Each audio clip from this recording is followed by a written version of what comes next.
The White House and lawmakers weigh linking Ukraine and Israel aid. Washington.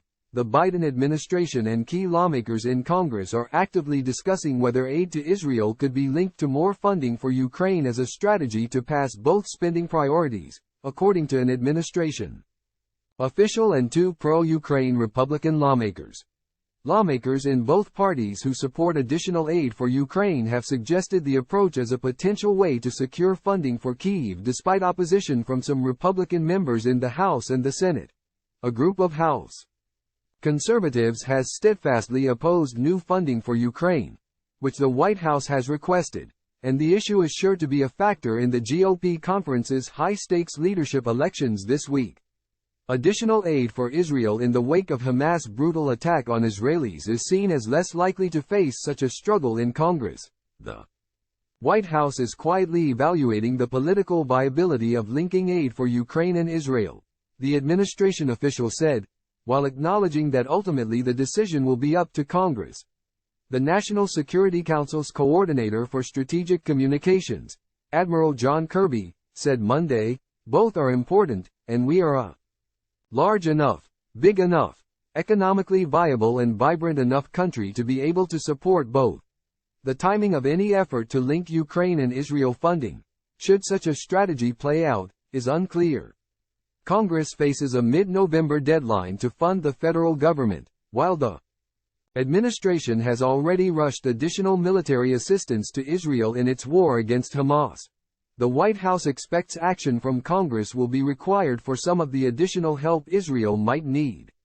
In his call with Israeli Prime Minister Benjamin Netanyahu, Biden vowed to support Israel's requests in the coming days and weeks, the administration official said. Time equals 400 ms. Greater than a Republican senator told NBC News they expect both Israel and Ukraine to be linked in a future spending bill. "I do believe that there will have to be a supplemental that includes aid to Israel as well as Ukraine given the horrific terrorist attacks by Hamas," the senator said. The short-term spending bill that Biden signed into law last month to avoid a government shutdown didn't include any new funding for Ukraine, kicking off a debate about how to handle the matter. Former House Speaker Kevin McCarthy, R. was subsequently ousted last Tuesday, and GOP members are aiming to elect a new speaker this week. In the meantime, no process for considering future aid to Ukraine has taken shape in Congress. With strong Democratic support and significant GOP backing, there is a broad bipartisan consensus for assisting both Israel and Ukraine. "I support providing Israel with the resources they need to defend against these awful terrorist attacks by Hamas that have targeted innocent civilians and also support providing Ukraine with aid at this critical moment," Representative R. O'Connor, D. Caliph, who is on the Armed Services Committee, told NBC News. "This is a moment where American leadership matters. But House GOP opposition to Ukraine assistance has grown in recent months. Last month, 93 Republicans voted for an amendment to a military funding bill offered by Representative Matt Gaetz, R. Florida, to bar all military aid to Ukraine. That's up from 70 Republicans who backed a similar proposal by Gaetz in July.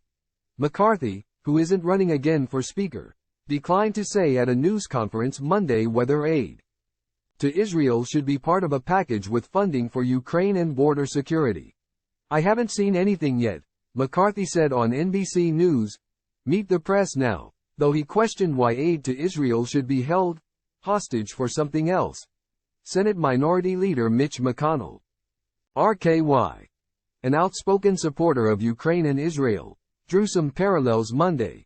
"As we have seen in Ukraine, failure to act decisively can prolong the conflict and compound the costs of war," he wrote in a Wall Street Journal op-ed. But he added, "Israel's requirements in this war will be different from Ukraine's." Time equals 400 ms. Greater than the White House believes its ability to support Israel has no effect on its ability to support Ukraine, a U.S. official said. But the administration will most likely have to replenish the stockpile for anything given to Israel in the near term, the official said. A factor that could help with any U.S.